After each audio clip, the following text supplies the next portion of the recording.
감사합니다. 오늘은 기도하는 어머니들 두 번째 시간입니다. 제가 지난번에 나와서 우리 북성실교회 또 새로운 목표가 있다 그랬죠.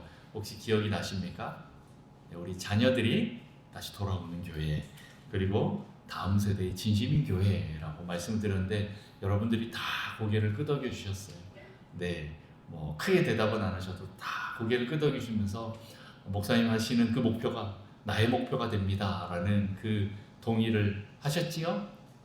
아멘. 네, 말씀해 주셔서 감사합니다. 안 하면 저 내려가려고 그랬습니다.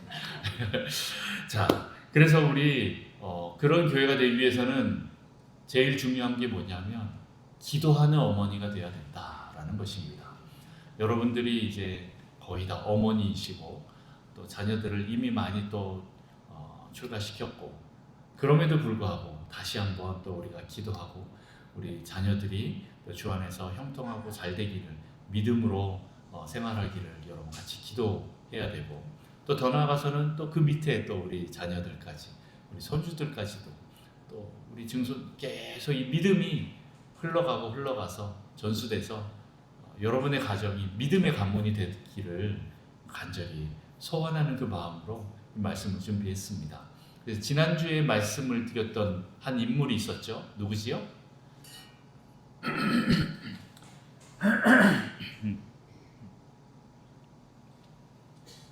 모세 이야기 했지요. 이제 기억나시죠? 모세의 어머니 누구지요? 요게벳. 네, 요게벳의 그 믿음, 결단. 모세를 하나님 앞에 드리면서 어떻게 해요? 방주에 담아서 나일강에 내어드렸다라는 그렇게 말씀을 드렸습니다. 그렇게 하나님을 믿고 모세를 내어드렸더니 어떻게 해요? 하나님이 그 모세를 가져다가 키우셔요. 물론 이제 애굽의 그 공주의 손에 잠깐 맡겼다가 또 광야에서 맡겼다가 나중에 어떻게 됩니까? 이스라엘의 지도자가 되는 거예요. 이스라엘의 지도자 하면 제일 최고의 지도자를 모세로 꼽습니다. 그 다음에 다윗 왕도 꼽고 느헤미야도 나오고 다니엘도 있고 그러지만 이스라엘 백성들에게는 이 모세는 엄청난 위대한 인물입니다. 그렇게 할 수 있었던 것은 요게벳이 내려놨기 때문에 그래요. 그리고 믿고 기다렸습니다. 제가 요거 기억나시나 모르겠어요. 내려놓고 믿고 기다리자. 요 세 가지 우리가 해야 된다라고 했죠. 그러면서 이제 자녀는 선물이 아니라 뭐라고요? 손님이다. 네.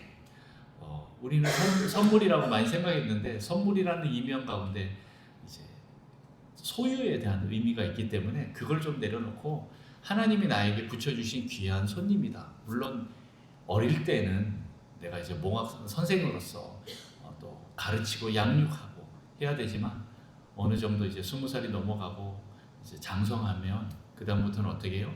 다시 하나님께 돌려드려야 된다라는 거. 그렇게 할 때 이 자녀가 더 건강하게 잘 성장해서 분리해서 독립할 수가 있어요. 네. 독립하는 게 굉장히 중요합니다. 이제 창세기도 계속 보다 보면 그게 나와요. 하나님은 우리를 창조해놓고 어떻게 해요? 독립시켜 주셔요. 아담도 노아도 아브라함도 이삭도 야곱도 다 자녀들을 놓고 독립을 시켜야 돼요. 근데 건강하게 해야 되는데 그게 안 되면 이제 거기서 문제가 생기는 거예요. 하나님께 온전히 맡기지 못하면 어떻게 해요? 그러면 하나님이 이제 데리고 가시는 거예요. 왜요? 내가 이 아브라함 가정을 통해서 뭔가 큰 일을 해야 되는데 자꾸 부모들이 독립을 안 시키고 이렇게 꽉 안고 있는 그 모습을 보게 되는 거예요. 손에 쥐고 있는 모습을 보게 되는 거예요. 그래서 계속 그걸 놓게 하는 거예요. 오늘은 이제 누구 얘기를 하느냐? 이제 리브가에 대한 얘기를 할 겁니다. 그 전에 이제 이 리브가가 결혼해 오는 그 스토리는 여러분 다 잘 아시죠? 그런데 오늘 25장에는 이제 이삭의 족보가 나오면서 그 이야기들이 나옵니다. 좀 오늘 27절부터 읽었는데 실은 그 전에 19절부터 좀 한번 다시 보기를 원해요. 25장 창세기 25장 19절에서 26절까지 한번 좀 교독했으면 좋겠습니다. 제가 먼저 읽습니다. 아브라함의 아들 이삭의 족보는 이러하니라. 아브라함이 이삭을 낳았고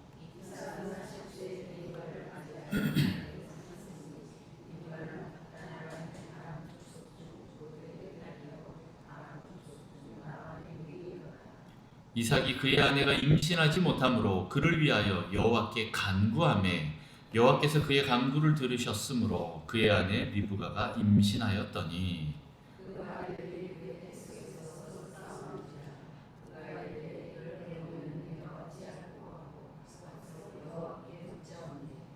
여호와께서 그에게 이르시되 두 국민이 내 태중에 있구나. 두 민족이 내 복중에서부터 나누이리라. 이 족속이 저 족속보다 강하겠고 큰 자가 어린 자를 섬기리라 하셨더라. 먼저 나온 자는 붉고 전신이 터록 같아서 이름을 에서라 하였고 후에 나온 아우는 손으로 에서의 발꿈치를 잡았으므로 그 이름을 야곱이라 하였으며 리브가가 그들을 낳을 때 이삭이 60세였더라. 아멘.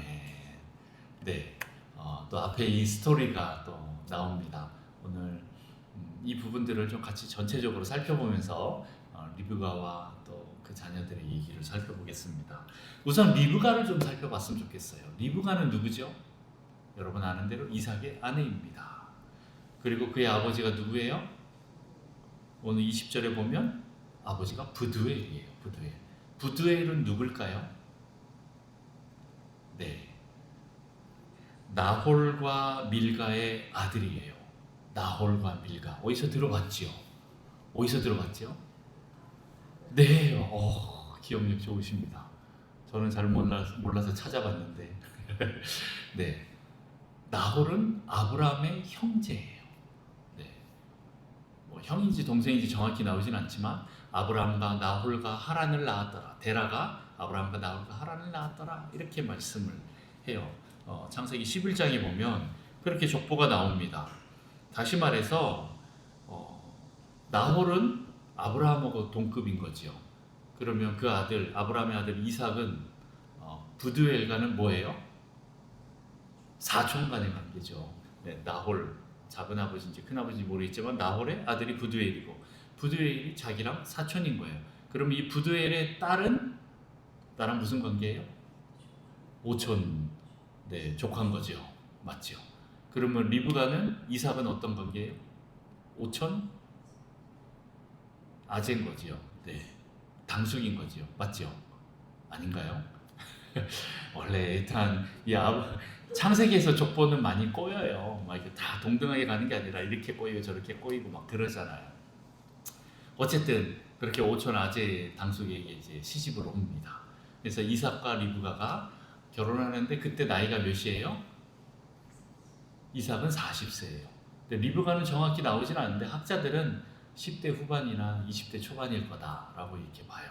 아리따운 딱 그때 이렇게 시집을 옵니다. 그런데 와서 보니까 어떤 일이 벌어져요? 20년 동안 불임인 거예요. 20년 동안 아이를 못 가져요. 어떤 마음이 들었을까요? 이삭도 아니 우리 어머니가 90세에 나를 낳았으니까 너무 오래된 그 불임 기간 속에서 여러 가지 일들이 막 벌어지잖아요. 불안할까요? 불안하지 않을까요? 네, 점점 불안해질 거예요. 이러다가 나도 못 낳는 거 아닐까? 우리 집안에 뭔 흐름이 왜 이렇게 불임이 많아? 이런 생각이 들 것 같아요. 그런데 어느 순간 이삭이 믿음이 탁 도달하는 그 시간이 있었어요. 20년 정도 지나고 나서 21절에 보면 이삭이 그의 아내가 임신하지 못함으로 그를 위하여 여호와께 간구하네 라고 나와요. 20년쯤 지나니까 이제 그 아버지 아브라함의 믿음처럼 이삭도 그 믿음이 올라온 것 같아요. 그래서 그렇게 기도를 합니다. 그랬더니 어떻게 돼요? 그 간구를 들으시고 아내 리브가가 임신을 하는 거예요. 그냥 임신한 게 아니라 어떻게 해요? 기도했더니 남편이 기도했더니 임신이 된 거예요. 놀라운 사건이 일어나는 거죠. 그런데 그 안에 어떤 일이 벌어져요? 쌍둥이를 또 한 번에 일타 쌍피를 네, 한 번에 쌍둥이를 주셨는데 문제는 이 안에서 뱃속에서 서로 싸우는 거예요. 리브가가 느껴지는 거잖아요. 얘네들이 그냥 잘 지낸다 아니면 뭐 좀 투닥투닥 거릴 수는 있긴 하겠지만 그런데 이 뱃속에서부터 서로 싸우는 게 느껴지는 거예요. 와, 둘 다 내 자녀인데 이거 어떡하지? 하나님 앞에 기도했더니 하나님이 뭐라 그러셔요? 네, 오늘 그렇게 여호와께 물으니까 23절에 여호와께서 그에게 이르시되 두 국민이 내 태중에 있구나. 두 민족이 내 복중에서부터 나누이리라. 이 족속이 저 족속보다 강하겠고 큰 자가 어린 자를 섬기리라. 이렇게 얘기를 하는 거예요. 그 말씀 예언을 들었습니다. 자, 그렇게 해서 나온 사람은 누구예요? 에서와 야곱인 거예요. 에서는 어떤 사람이에요? 붉고 전신이 털옷을 입은 것처럼 털이 많은 사람인 거예요. 붉다라는 거는 굉장히 뭔가 건강해 보이는 그런 의미가 있겠죠. 그리고 익숙한 사냥꾼이다. 오늘 27절에 보면 익숙한 사냥꾼이고 들을 사람이래요. 그러니까 사냥꾼이니까 활을 더 잘 썼겠죠. 칼도 잘 쓰고. 어쨌든 사냥을 되게 잘해서 사냥된 그 고기들을 동물들을 이제 가지고 왔더니 누가 좋아해요? 아버지 이삭이 그걸 좋아해서 에서를 사랑하는 거예요. 첫째 아들 에서를 사랑하는 거예요. 근데 둘째 동생 야곱은 어떤 사람이에요? 나올 때 에서 발꿈치를 딱 붙잡고 나온 사람이에요. 그래서 이름이 야곱이래요. 야곱의 이름 뜻이 뭐예요? 발꿈치를 붙잡다 이런 뜻인데 또 다른 말로 좀 나쁘게 말하면 사기꾼이다 이런 뜻이에요. 실제로 그리고 야곱의 이름이 얍사바다 뭐 이런 느낌이 있는 거예요. 그래서 이 야곱은 뭔가 좀 조용한 것 같아요. 조용한 사람이라고 오늘도 27절에 나오고 장막에 거주했다라고 나오지만 뭔가 머리가 팍팍팍 돌아가는 사람이었어요. 에서는 뭔가 좀 남성다움이 좀 있는 것 같고 야곱은 좀 어때요? 뭔가 좀 형과 다르게 똑같은 뱃속에서 나왔는데 같은 날 나왔는데 너무 다른 성격을 갖고 있는 거예요. 그런데 이삭은 누구를 좋아해요? 에서를 좋아해요. 그러면 야곱은요? 리브가가 사랑해줘요. 네. 자, 이 가정이 이제 어떻게 보면 불임이 좀 큰 문제였던 것 같은데 이제는 불임이 깨지고 자녀를 낳았는데 이제는 어떤 문제가 와요? 편애가 오는 거예요. 편애. 제가 오늘 하고 싶은 말이 편애라는 거예요. 편애. 이 아버지와 어머니가 자식을 편애하기 시작하면 실은 그 가족이 깨지기 시작합니다. 문제가 생겨요. 역기능적인 문제가 생겨요. 편애라는 건 한쪽 자녀에게만 관심을 가지거나 지원을 해주거나 자원을 이렇게 주는 거예요. 그렇게 되면 다른 자녀는 어떻게 돼요? 소외감을 느끼거나 자존감이 떨어져요. 그리고 사람들과 이 신뢰관계가 다 깨집니다. 믿음이 없어져요. 부모를 잘 믿지 못하고 사람들을 잘 믿지 못해요. 그런 부정적인 영향과 그 인격이 그 자녀들 안에 들어가는 거죠. 그러면서 나중에 어떻게 돼요? 형제들이 갈등이 생겨요. 그거 있잖아요. 우리 장례식 치른다고 했다가 나중에 부모님 돌아가셨는데 결국에 형제들끼리 밥상 뒤엎고 싸우잖아요. 왜요? 아빠는 형만 사랑했다고 하면서 이 그동안 쌓여있던 게 장례식 같은데 이런 데 뒤집어 엎는 거예요. 싸워요. 막 그러면서 서로 또 재산 갖고 싸우고 막 이런 일들이 생깁니다. 그냥 이제 단순히 욕심이 많아서 재산으로 싸우는 것보다는 누구를 더 사랑했느냐 이게 있으면 자녀들은 이게 평생의 한이 되는 거예요. 상처가 되는 거예요. 그리고 편애 받은 사람도 실은 또 건강하게 자라질 못해요. 뭐 둘 중 두 개 다 동시에 있는데 첫 번째는 죄책감이 있어요. 이게 무의식 속에 있는 거예요. 죄책감으로 있고 또 한쪽은 자기 애가 강해져요. 나만 사랑받고 내가 최고다고 하니까 거기서부터 벌써 이제 비교가 되면서 나를 이제 높이는 거죠. 그런데 부모가 나를 사랑해줘서 너무 좋은데 동시에 또 부모가 저쪽 다른 형제를 사랑하면 어떻게 돼요? 뭐 그렇게 사랑하는갑다 이게 아니라 확 도는 거죠. 왜 나를 사랑 안 해줘 하면서 더 사랑받기를 끌어당기는 거예요. 여러분 그런 적 없어요? 형제들끼리 있으면 부모가 어떤 한 자녀를 이렇게 더 사랑하면 이제 사랑받지 못한 사람들도 이렇게 도는데 사랑받던 사람은 이제 또 사랑을 안 받으면 그러면 또 확 뒤집히는 거예요. 그러니까 편애라는 게 결국에는 이게 골고루 이렇게 주면 좋겠는데 잘 안 되니까 결국엔 형제들끼리도 그 안에서 비교, 경쟁하기 시작하는 거예요. 그러면서 이게 건강한 인격으로 가지 못하죠. 자, 제가 이렇게 얘기를 하면 이제 여러분의 가정 환경들이 이제 떠올려지겠죠. 아, 난 좀 편애를 받았다. 아니면 나는 편애를 우리 어떤 형제만 사랑해서 내가 좀 많이 소외됐다. 혹시 이런 것들이 좀 떠오르시지 않으세요? 물론 이제 부모님들이 어떤 분들은 이렇게 때문에 이렇게 밀어주고 저 자녀도 저렇게 밀어주고 뭐 이런 일들이 있었을 거라고 생각해요. 근데 이게 쉽지는 않은 것 같아요. 뭐 저도 이렇게 좀 편애가 있었다라는 생각이 들긴 하지만 저희 어머니 이렇게 한 번씩 봐요. 어머니 형제가 몇이었다고요? 11 형제였어요. 이게 제가 보면 우리 외삼촌들과 이모들이 서로 막 그 안에서 사랑을 받기 위해서 또 뭔가 좀 내가 더 받기 위해서 끌어당기는 그 모습들을 봤어요. 이 설교 들으실래나 모르겠다만 저희 외갓집 사람들이 보면 대체적으로 좀 탐욕이 있어요. 왜냐하면 11형제 이 밥을 헤매기는 것도 장난이 아닌데 뭔가 이렇게 딱 갖다 놓으면 서로 경쟁이 엄청 심할 거 아니에요.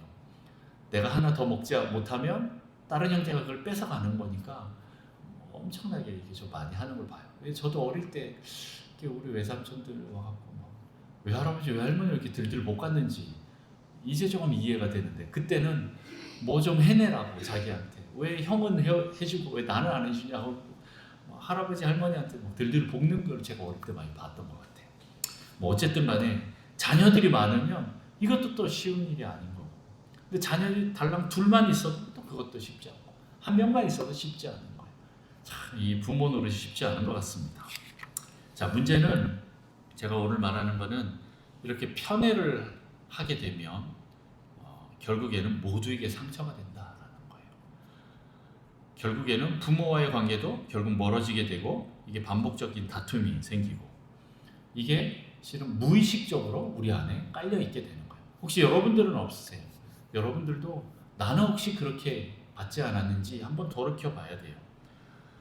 왜 우리는 형제들 간에 또 우리 부모와 알 수 없는 이런 관계의 싸움들이 계속 있을까라고 볼 때 실은 이게 깔려 있는 경우도 굉장히 많다라는 겁니다.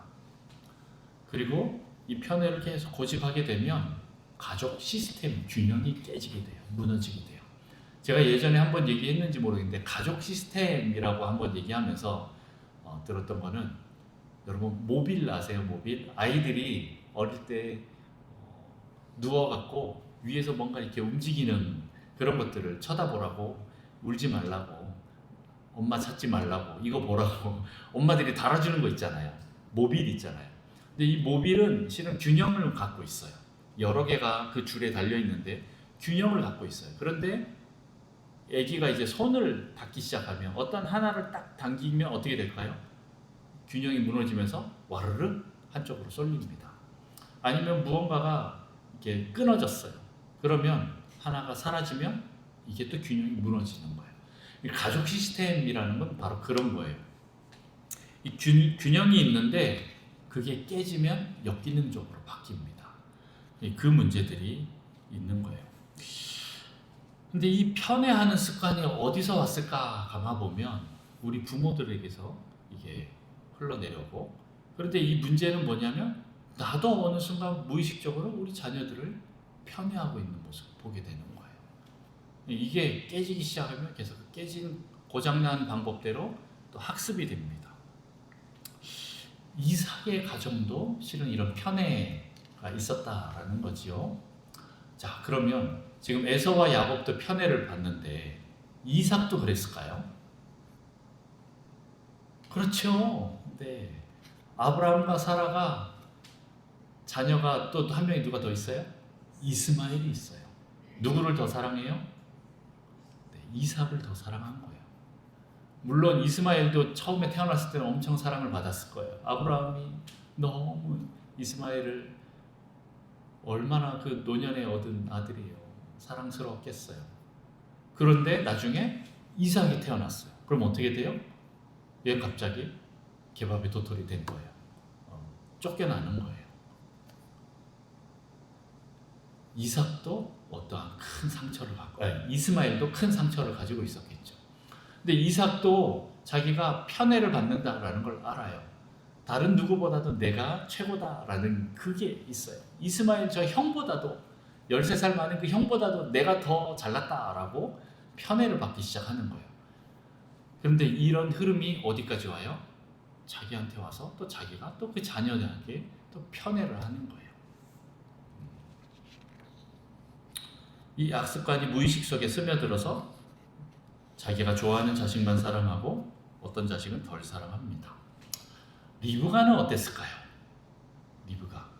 리브가의 형제가 몇 명이나 있는지 모르지만 성경에 나와 있는 사람은 한 명 있어요. 누구예요? 라반이에요. 그 오빠 라반이에요. 그러니까 라반은 어떤 사람이에요? 네, 나중에 자기 아들 야곱을 라반에게 보냅니다만은 이 라반도 실은 만만치 않은 사람인 거예요.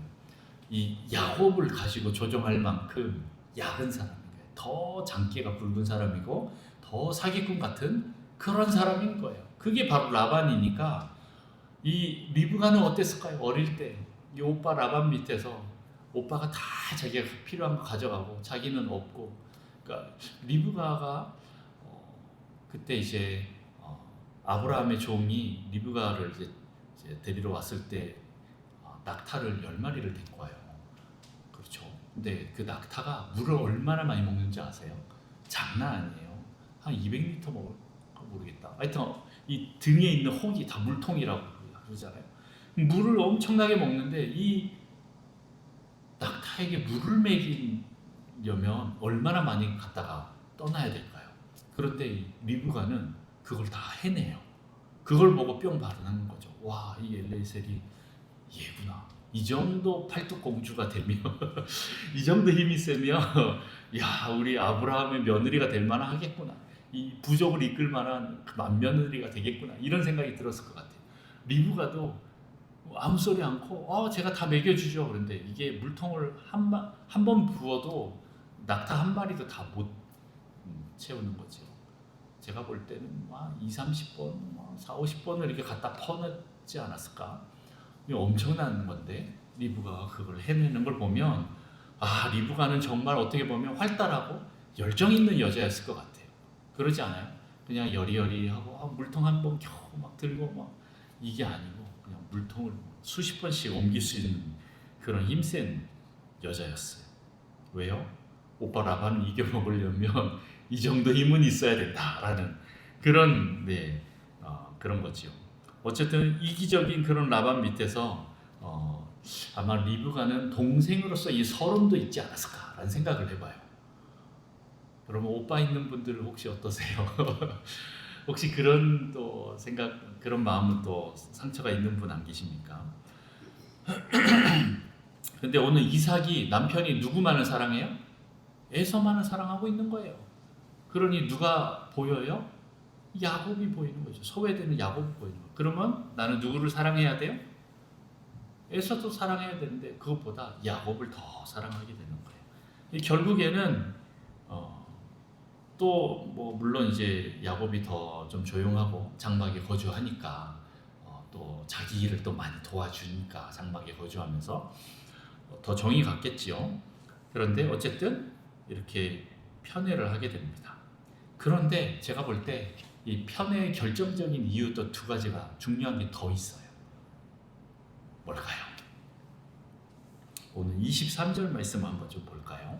23절 아까 읽었지만 제가 또 다시 봅니다.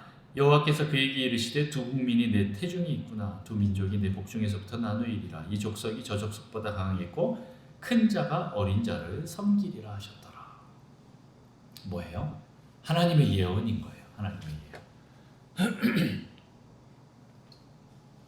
하나님께서 동생이 큰 자를 이겨먹겠다. 더 큰 민족이 되겠다. 이기겠다. 큰 자는 어린 자를 섬기겠다라는 게 벌써 보였어요. 그래서 어떻게 해요? 그거를 리브가가 들었기 때문에 누구한테 줄을 서야 내 노후가 보장이 될까요? 야곱인 거예요. 야곱. 그래서 이삭은 내가 말을 해줘도 안 믿고 있고 나는 이걸 직접 하나님께 들었다니까. 그러니까 야곱을 더 편애하는 거예요. 그런데 또 편애하는 이유가 하나 더 있어요. 26장에 또 가면 이런 말이 있습니다. 26장 34절에서 35절 같이 한번 읽어볼까요? 시작. 에서가 40세에 헷족속 브엘리의 딸 뉴딕과 헷족속 엘론의 딸 바스맛을 아내로 맞이하였더니 그들이 이삭과 리브가의 마음에 근심이 되었더라. 네, 헷족속의 딸들을 데리고 왔는데 어때요? 부모에게 근심이 되는 거예요. 네, 에서가 며느리를 데리고 왔는데 결혼한다고 아내를 데려왔는데 한 명도 아니고 죄송합니다.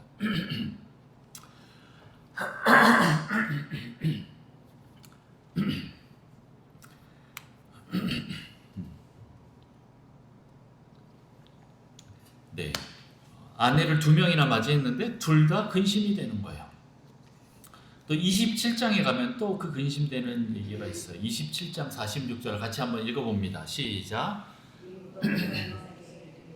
내가 햇사람의 딸들로 말미암아 내 삶이 싫어졌거늘 야곱이 만일 이 땅의 딸들 곧 그들과 같은 햇사람의 딸들 중에서 아내를 맞이하면 내 삶이 내게 무슨 재미가 있으리까. 네, 에서가 이방의 며느리들을 데리고 오니까 더 이상 재미가 없는 거예요. 근심이 되는 거예요. 삶이 싫어지는 거예요. 다시 말해서 우상 숭배하는 이방 며느리들을 맞이하니까, 그리고 제 생각에는 아마 이 고부간의 갈등이 좀 심했을 것 같아요. 리브가는 에서는 40세에 결혼을 하고요. 근데 야곱은 장막에 거주하니까 얘가 조금 수줍었는지 그건 잘 모르겠어요. 결혼을 못하는 거예요. 결혼을 못하는 거. 그 야곱이 결혼하는 나이가 몇 세인지 아세요? 계산을 이렇게 쭉 하다 보면 지금 이렇게 에서와 관계가 탁 틀어지면서 바다라는으로 도망가는 게 70세예요. 70세. 네. 그리고 가서 7년 동안 일을 열심히 하고 그 다음에 결혼하잖아요. 그러니까 77세에 결혼을 하는 거예요. 그리고 요셉을 낳는 나이가 이제 학자들이 보기로 97세로 보는 거예요. 네. 맞나? 네, 하여튼 그래요. 자, 어쨌든 이 에서는 결혼했는데 야곱은 결혼을 못 하고 있어요. 내가 더 사랑하는 야곱이 결혼을 못 하고 있으면 아마 야곱이 며느리를 데리고 왔으며 이 며느리 정말 사랑해 줄 거라고 생각하고 대기하고 있는데 이 에서만 며느리를 2명이나 데리고 와요. 편애가 이 며느리한테도 갈까요? 안 갈까요? 갑니다. 그래서 어떻게 해요? 또 구박하는 거지.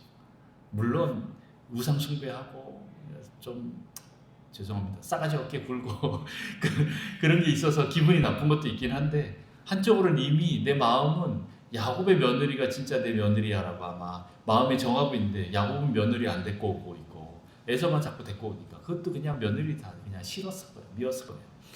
아마 어쨌든 이런저런 상상을 해보게 됩니다. 그런데 이제 결정적인 건 하나님의 예언과 또 이방 며느리들이 이 부모들에게 근심이 되는 거예요. 그래서 결국에는 어떤 일이 벌어져요? 에서의 장자권을 탈취하는 사건이 벌어지는 거죠. 여러분 잘 아시는 그 일들이 이뤄집니다. 그래서 결국에는 어떻게 돼요? 야곱이 바단 아람으로 도망갑니다. 왜요? 이 리브가의 열정 때문에 그 일들이 계속 벌어진 거예요. 편애 때문에 그 일들이 일어난 거예요. 건강하지 않은 실은 삐뚤어진 그 사랑 때문에 이 가정이 깨어지기 시작하는 거예요. 우리가 자녀를 사랑한다고 하는데 생각보다 건강하지 않은, 다시 말해서 삐뚤어진 잘못된 사랑을 하는 경우도 많이 있다라는 거예요. 우리 부모들이 그랬듯이 나도 그럴 수 있고 우리 또 자녀들이 그럴 수 있어요. 실은 이 일로 인해서 야곱은요 평생 형한테 이 죄책감을 가지고 있어요. 아버지에 대한 죄책감을 가지고 살아가요. 그리고 평생 눈치를 보면서 사는 인생을 삽니다. 그리고 더 나아가서 형 에서와도 관계가 다 깨지는 거예요.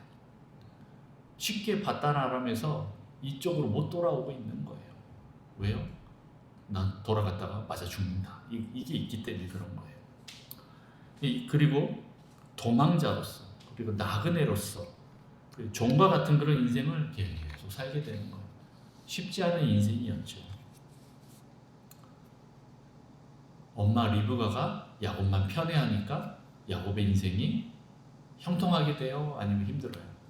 힘들어지는 거예요. 편애를 하는 그런 일들이 뭐죠. 근데 더 문제는 이 야곱도 또 편애를 해요. 아세요? 아시지요? 어떻게 편애를 해요? 네. 12형제 중에 누구만 사랑해요? 네. 요셉하고 베냐민만 사랑하는 거예요. 그러니 그 형제들이 어떻게 해요? 이번에 형제가 요셉을 팔아먹어요. 딴 데로 보내버려요. 편애를 하면 어떻게 돼요? 자녀들이 더 멀리 벗어나요. 내가 꽉 쥐면 쥐수록 어떻게 돼요? 더 도망가요. 더 멀리 벗어나는 일들이 생겨요.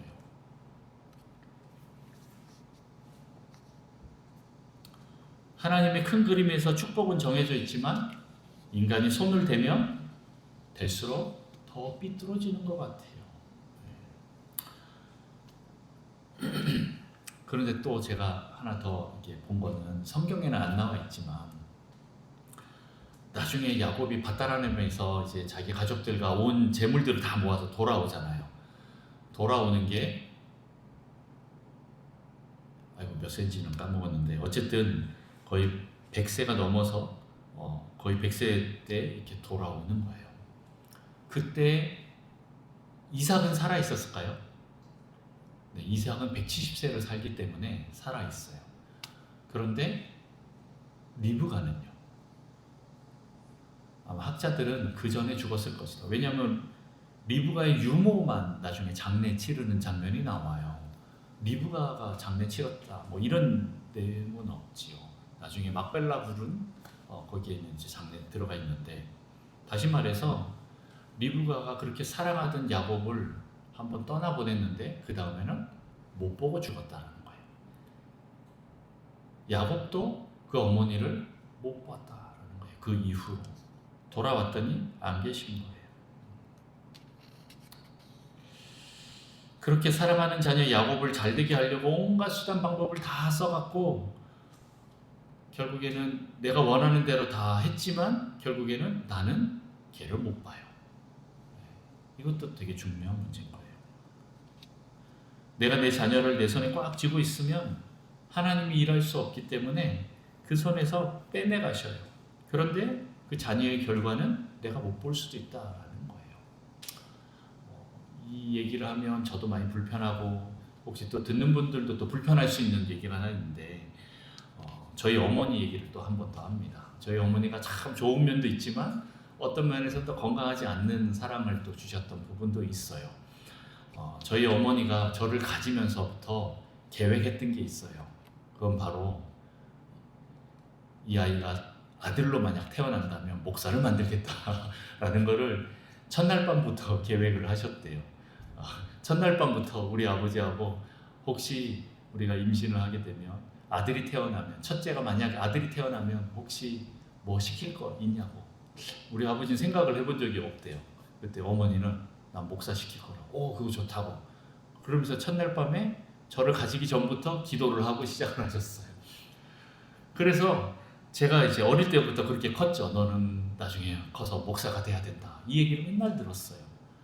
어릴 때는 좋았어요. 왜냐하면 우리 아버지가 너무 멋져 보였거든요. 막 나와서 설교도 하고 특별히 이제 어른 설교보다는 그 한국 어린이 전도협회 2기 회원이셨어요. 그러니까 1기, 2기, 3기 이렇게 수료를 하는데 2기로 이제 졸업을 하셨기 때문에 완전히 옛날 그 올드 멤버셨어요. 그리고 거기서 그 주일학교, 여름성경학교 이거 강사로 나가셨던 분이에요. 그러니까 유년주일학교 설교를 너무 잘하셨어요.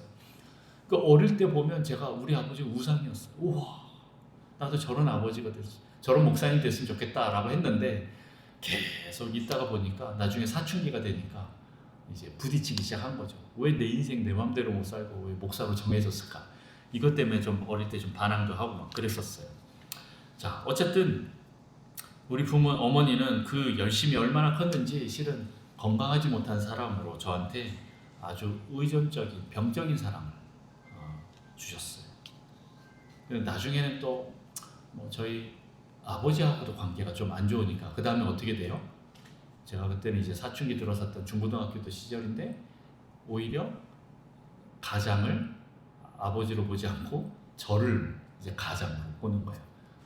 그러면서 야, 우리 명철이가 앞으로 이제 이런 것들을 해야 된다. 그리고 어떤 일이 있으면 저를 계속 의존하는 거예요. 저도 이제 어머니한테 이제 의존되어 있죠. 어머니가 아니면 저는 아무것도 할 수 없는 거예요. 그리고 어머니가 하라고 한 것만 계속 해왔던 거예요. 그러다 보니까 서로가 의존적으로 있는 거예요. 그러면서 어머니하고 아버지 관계는 안 좋고 그러다 보면 저는 어떻게 돼요? 아버지하고 관계도 자연스럽게 멀어지는 거예요. 왜요? 어머니한테 더 붙어야 되니까. 그래서 이거를 상담하기 위해서 뭐라고 하냐면 더러운 삼각관계라고 해요. 들어보셨어요? 아버지, 어머니와 자녀가 이게 삼각관계를 이루는데 이게 완벽한 균형을 이루면 좋은데 실은 건강하지 않으니까. 다시 말해서 아버지하고 어머니가 사이가 안 좋으면 어떻게 돼요? 누군가 이 나머지 한 명을 차지하려고 해요. 그래야 쪽수가 내가 더 이기는 쪽수로 가니까. 우리가 한 편이 되면 저 한 사람을 왕따시킬 수 있으니까 은근히 더러운 삼각관계로 가게 되는 거예요. 그런데 보통 이 자녀들은 아들은 누구를 선택해요?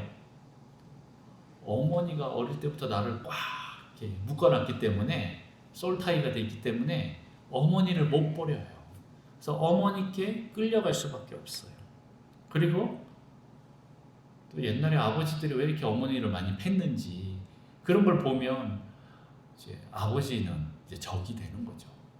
그러면서 어머니하고 이렇게 묶여 있습니다. 그런데 이 아버지는 지금 또 누구랑 묶여 있을까요? 그 위에 할머니랑 묶여 있는 거예요.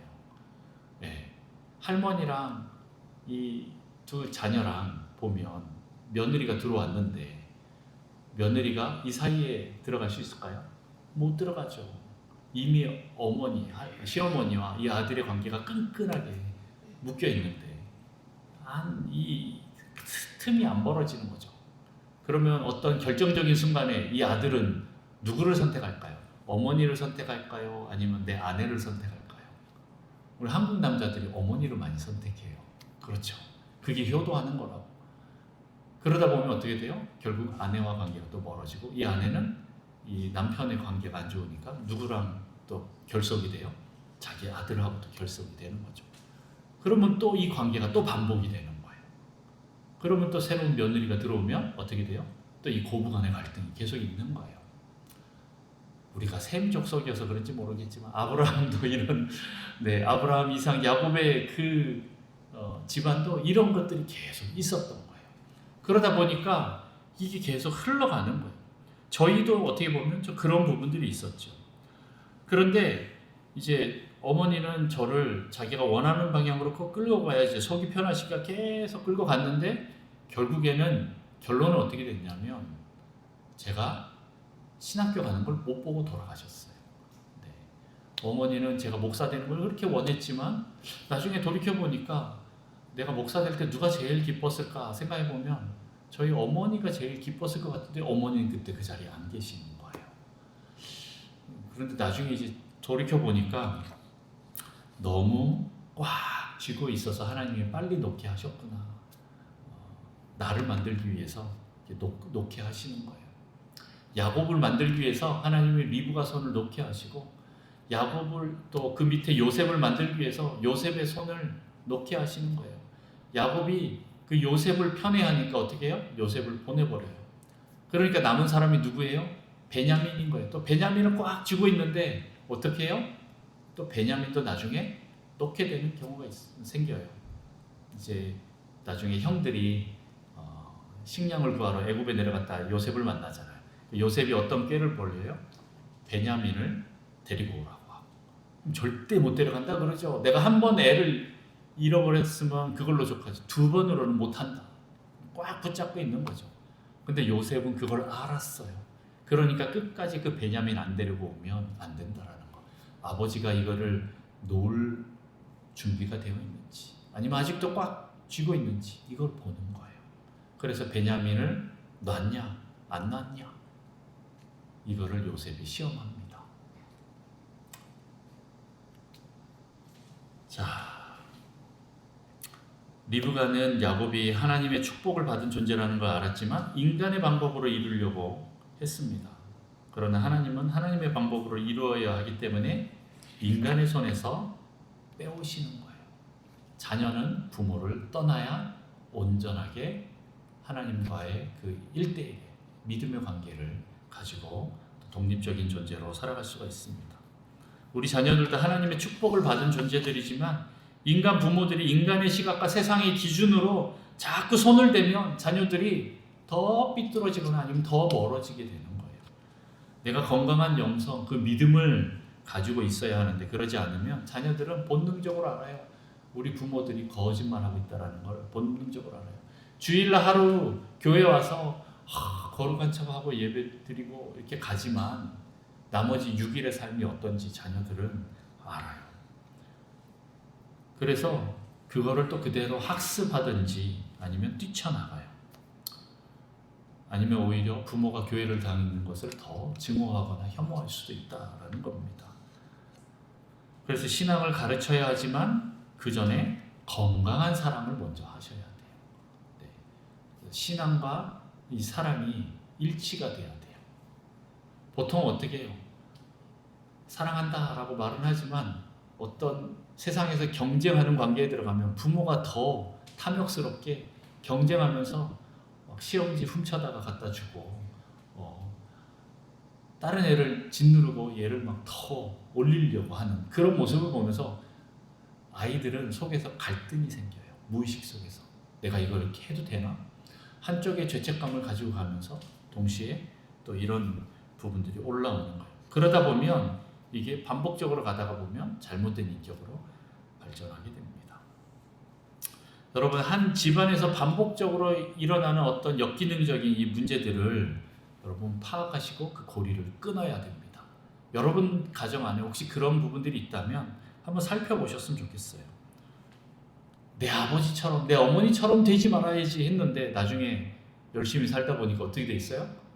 똑같이 돼 있는 거예요. 그런 소리 들을 때 우리 제일 확 돌잖아요. 너 네 엄마하고 똑같아 이런 얘기 하면 거기서 확 뒤집히잖아요. 내가 그렇게 엄마의 그 싫은 모습들을 안 담고 싶었는데 나중에 보니까 똑같아져 있는 모습을 보는 거예요. 그런 거 보면 몸서리쳐지지 않아요? 부모가 건강한 사랑을 하지 않으면 우리는 부모의 단점을 그대로 배우고 담습니다. 그러면 나도 그런 삶을 살게 되고 그리고 내 자녀도 그런 삶을 또 반복적으로 하게 되어 있어요. 그래서 우리는 이거를 끊어야 돼요. 여러분 끊고 싶으십니까? 끊고 싶은 게 없으시군요. 저는 끊고 싶습니다. 그래서 저는 지금도 발악을 합니다. 네. 우리 자녀들 보면 막 잔소리할 게 막 입에 막 쏟아져 나올 잔소리가 막 쌓여 있는데 막 틀어막습니다. 주먹을 입에 넣어서 막 틀어막습니다. 저거를 살려 죽여 막 이러면서 틀어막습니다. 특히 저는 또 앞에 있는 사람이니까 우리 성도들이 내 자녀를 보고 뭐라고 말을 할까? 이게 저는 어릴 때부터 저희 아버지가 목사님이었기 때문에 저도 어릴 때부터 그 스트레스를 받고 살았는데 저도 또 그 스트레스를 받고 또 동일하게 또 살고 있어요. 그러니까 쉬운 거는 우리 자녀 잡는 거예요. 잡돌이 하면 되지요. 근데 그러면 이 자녀가 결국에는 교회를 떠날 뿐만 아니라 하나님도 떠날 게 보이는 거예요. 잡돌이에서 잡히면 하겠지요. 신앙이 제대로 쓰면 하겠지요. 근데 안 그러는 거예요. 그래서 계속 내 힘을 뺍니다. 주님의 분명히 이 자녀들 하나님 것이라고 말씀하셨기 때문에 제가 믿고 다시 내려놓습니다. 내 손을 내려놓습니다. 내가 손대고 싶지만 이제는 손을 대면 될수록 이 자녀가 더 삐뚤게 나갈 것 같아서 내가 건강한 사랑을 주면 좋겠는데 건강하지 못하게 병적인 사랑을 줄 때가 많아서 내가 계속 하나님 내려놓겠습니다. 그러다가 내가 진짜 건강한 사랑을 줄 수 있을 그때 하나님 또 타이밍을 말씀하시면 내가 그때는 또 건강하게 사랑하고, 그러다가 또 이 병적인 게 올라오면 내가 멈추겠습니다. 이렇게 계속 고백을 하면서 나갑니다. 여러분, 실은 이거는 내 힘으로 되지 않습니다. 이게 끊기는 게 내 힘으로 되지 않기 때문에 하나님의 은혜가 필요합니다. 하나님의 은혜를 구해야 하는 거예요. 우리 가족의 문제들, 역기능적인 이 문제들 여러분 먼저 빨리 파악하시고 하나님께 기도하면서 계속 끊어주시기를 기도하십시오. 여러분이 기도하는 게 실은 그 문제가 제일 먼저 돼야 돼요. 그렇게 기도하는 자들에게 하나님이 때가 되면 어떤 이벤트 역사가 일어납니다. 그 자녀들이 나로부터 끊어지는, 이 악습관에서부터 끊어지는 반복적인 어떤 편애나 이런 부분들에 대해서 죄악, 집안에 흐르는 이 악한 것들에서 끊어지게 되는 그 역사가 일어날 거예요. 그 타이밍이 올 거예요. 그때 여러분 전적으로 하나님의 마음을 가지고 준비하고 계셔야 돼요. 그때 그 자녀들이나 형제들이나 내 배우자나 아니면 내 부모들에게 그 하나님의 마음으로 대해야 될 때가 올 겁니다. 여러분, 건강한 사랑으로, 한쪽으로 치우치지 않는 그 사랑으로 여러분 최선을 다해서 한 번에 한 명씩 사랑하십시오. 하나님이 역사하실 것입니다. 부모는 믿음으로 사랑, 그리고 사랑으로 양육하면 때가 되면 또 손을 놓아서 독립시켜 주면 정서적으로나 재정적으로나 어떻게 독립하고 분리시켜서 내보내며, 그렇다고 해서 완전히 떠나는 게 아니에요.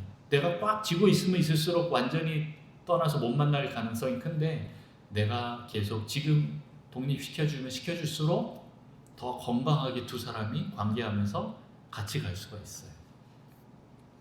안 그러면 계속 부모 의존적으로 가던가 아니면 자녀 의존적으로 가는 거예요. 이걸 조금 어려운 말로 제가 예전에도 얘기했는데 동반 의존한다라고 표현하는 거예요. 그거는 굉장히 이 가족 상담이나 아니면 심리학에서도 굉장히 큰 문제로 가는 거예요. 근데 우리 한국 사람들이 이게 굉장히 심해요. 나중에 또 더 많이 얘기하겠습니다. 어쨌든 그렇게 인간 의존적으로 가잖아요. 부모를 의존하거나 자녀를 의존하는 거. 물론 잠깐은 할 수 있죠. 그러나 인간 의존적으로 살아가는 게 굳어지면 문제는 결론적으로는 하나님을 의존하지 못해요.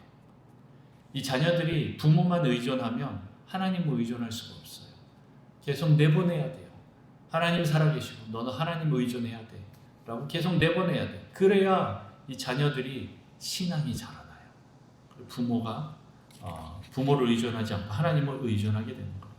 그리고 사람을 의존하지 않고 하나님을 의존하게 되는 거예요. 부모를 계속 의존하던 사람들은 나중에 부모 대신 또 다른 어떤 존재가 필요해요.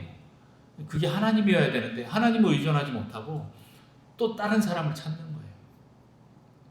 어떤 때 이게 배우자가 될 수도 있죠. 배우자를 의존하면 될까요? 안 될까요? 네, 실은 원래 의존은 해야죠. 그러나 건강하게 독립적으로 있으면서 서로 의존을 해야 돼요. 상호 의존이 돼야 되는데 동반 의존이 되면 거기서 문제가 생기는 거예요. 그러다 보면 어떻게 돼요? 하나님을 의존하지 않고 남편을 따라가거나 아내를 따라가게 돼요. 이게 문제라는 거예요. 하나님이 이 의존의 관계를 끊기를 원하시는 거예요. 처음에는 부모로부터 충분히 사랑을 받지만 때가 되면 부모로부터 독립해서 부모를 떠나서 남녀가 한 몸이 되는 건강한 가정을 이룰 수 있는 거기까지 가야 돼요. 왜 그렇습니까? 하나님이 축복을 주시려고 그러는 거예요. 축복을 주시려고 하는데 자꾸 부모가 손을 대요. 인간이 손을 대요. 그걸 막으려고 하나님이 분리를 시키셔요. 또 그리고 그 사람의 모난 부분, 연약한 부분도 하나님이 다루셔요. 걱정하지 마세요. 야곱이 떠나갔지만 누구를 붙여줘요? 삼촌 라반을 붙여주잖아요. 그러면서 야, 나보다 더한 놈이 있었네 라는 거를 경험케 하시는 거예요. 그러면서 계속 깎아내시는 거예요. 그리고 이 야곱도 요셉을 꽉 쥐고 있었다가 요셉을 놓게 되는 그 일들이 있게 되는 거예요. 하나님은 우리를 너무나 잘 아세요. 지금 우리에게 바라시는 것은 그 쥐고 있는 손을 놓고 하나님께 진정으로 올려드리기를 원하시는 거예요. 내가 자꾸 흔들려면 더 도망갑니다. 그리고 하나님이 잡고 흔들어야 됩니다. 내가 잡는 게 아니라 하나님이 잡고 흔드셔야 돼요. 그래야 하나님이 하나님의 방법과 원하는 방향으로 끌고 가실 수 있어요. 그래서 우리가 이 시간에 좀 손을 놓는 기도를 했으면 좋겠습니다. 올려드리는 기도를 드렸으면 좋겠어요. 이 자녀를 바구니에 담아서 나일강에 좀 띄웠으면 좋겠습니다.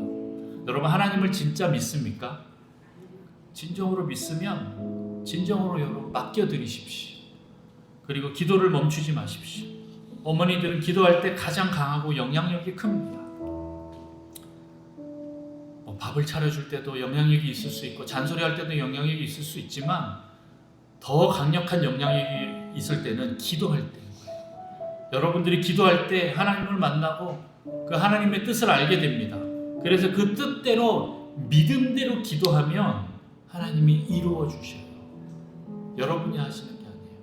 그 하나님과의 뜻을 계속 맞추는 시간을 이 시간에 좀 가졌으면 좋겠고, 하나님 뜻대로 그 자녀들을 하나님께 좀 올려드렸으면 좋겠습니다. 하나님 이 시간 나에게 주신 이 자녀들 이미 또 출가해버렸을 수도 있지만 그럼에도 불구하고 이 자녀들을 주님 앞에 올려드립니다. 그 손주들 주님 앞에 올려드립니다. 하나님, 내가 원하는 방향이 있지만 어린 손주들은 내가 계속 신앙 교육을 하겠지만 이미 장성해서 또 떠나버린 그 자녀들은 하나님이 다루시지 않으면 안 됩니다. 하나님께서 이 자녀들을 만져주시지 않으면 답이 없습니다. 하나님, 이 자녀들을 주님께 맡겨드립니다. 이 자녀들의 주인이 하나님이심을 이 시간 고백합니다. 하나님, 이 시간 우리 자녀들을 하나님께서 다뤄주시고 만져주셔서 하나님이 원하시는 존재로 주님 만들어 주십시오. 어떤 때는 두들겨 패서라도, 어떤 때는 조용하게 속삭이면서 하나님 그들에게 다가가셔서 인격적으로 하나님 만날 수 있도록 하나님 도와주십시오. 이 모든 것을 하나님께 맡겨드립니다. 하나님 역사하셔서 이 자녀들이 주님께 다시 돌아올 수 있도록 하나님 그 믿음을 가지고 끝까지 또 믿음의 가문을 이루어갈 수 있도록 하나님 우리 자녀들을 축복하여 주옵소서. 여러분 같이 주님께 손을 올려드리며 기도하겠습니다. 주여 하나님 아버지,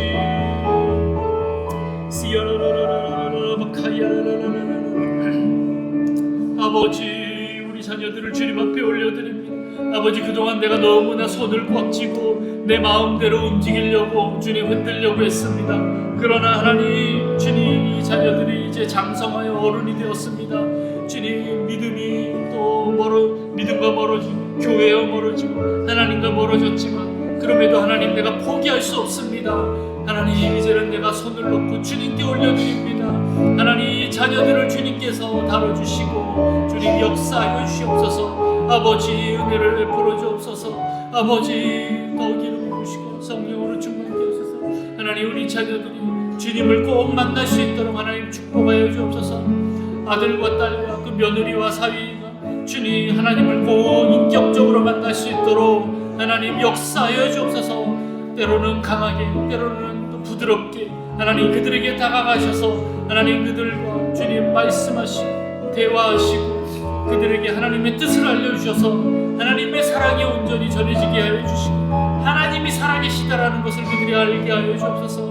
그래서 하나님, 그들이 하나님을 인격적으로 만나고 주님 교제하고 주님 다시 교회로 돌아오고 하나님 품으로 돌아오는 놀라운 역사 있게 하시고, 그렇게 내가 자녀들을 떠나보낼 때 내 자녀와 내가 독립적으로 서로 주님 건강한 관계로, 의존하는 관계로 주님 나아갈 수 있도록 주님 도와주옵소서. 아버지, 우리 자녀들을 다시 한번 올려드립니다. 주님, 그 바구니에 담아서 나일강에 띄웁니다. 하나님, 너무나 걱정 근심이 많지만 하나님 은혜를 베푸셔서 주님 이들이 건강하게 성장할 수 있도록 주님 도우시고 믿음으로 더 충만케 하시고 하나님 나라에 주님 또 믿음 귀한 일꾼으로 세워질 수 있도록 하나님 축복하여 주옵소서. 아버지, 그렇게 내가 온전하게 날마다 하나님께 맡겨드리는 그런 신앙으로 갈 수 있도록 하나님 우리에게 믿음을 더하여 주시고 주님 모든 두려움과 불안들을 제거하여 주시고